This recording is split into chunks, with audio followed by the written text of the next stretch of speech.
Experience the perfect interplay of the SIMATIC S7-1200 with a new task-oriented engineering framework, modular controllers, and the integrated WinCC BASIC for the configuration of SIMATIC panels.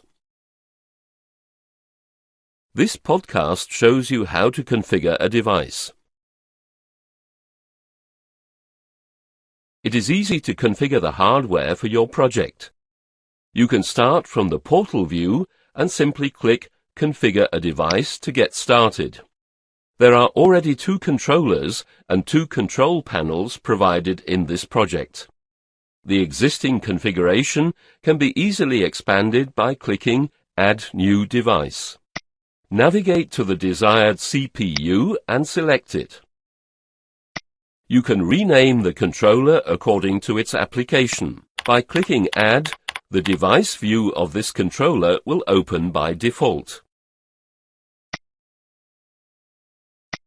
The opened hardware catalog with enabled filter only shows modules that are compatible with the respective controller.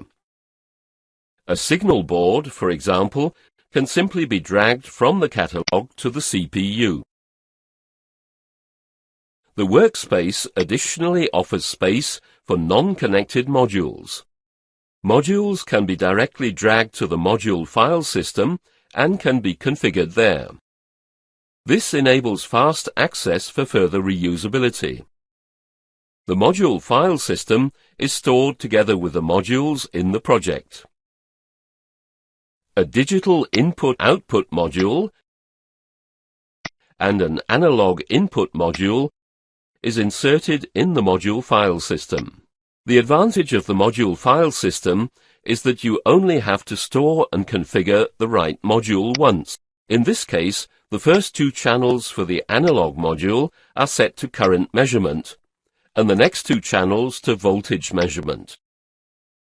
Subsequently, you copy the module several times into the rack, or you store it in the file system for device variants you may need later.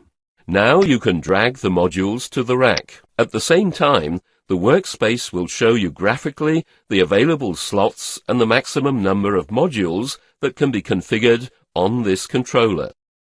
By pressing the Control key, the module is copied rather than dragged. The left side of the 1200 controller offers space for the compatible communication modules. Here, the maximum configuration is also displayed graphically. From the device view, you can easily view and modify the properties of the configured controller and its modules.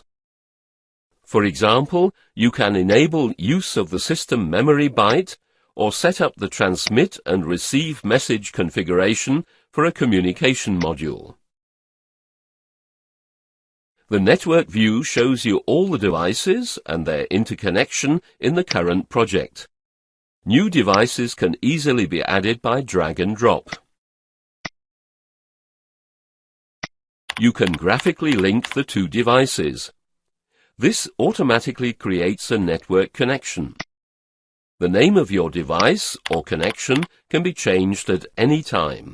Complete devices and individual modules can be copied to a global library. In this way, they are easily accessible to other projects.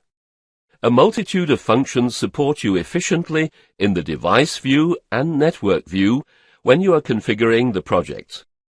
This is how you save valuable engineering time.